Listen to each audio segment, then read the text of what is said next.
ఇది 0 1 2 3 4 5 6 7 8 9 10.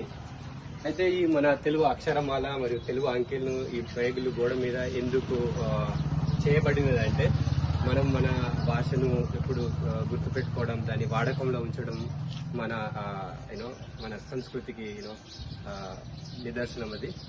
సో అందులో భాగంగా ఈ ప్రయత్నం చేయడం జరిగింది. ప్రయత్నం గోడ మీద అక్షరమాలను మరియు అంకెలను పొందుపరిచేలా.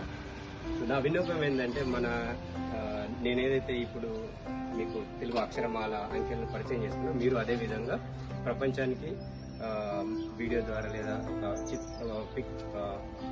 పిక్చర్ ద్వారా మీరు కూడా పరిచయం చేస్తే మన తెలుగు అక్షరమాల మరియు అంకెలు వాళ్ళకు తెలవడంతో పాటు మన యొక్క భాషా విలువలు కూడా గుర్తించబడతాయి.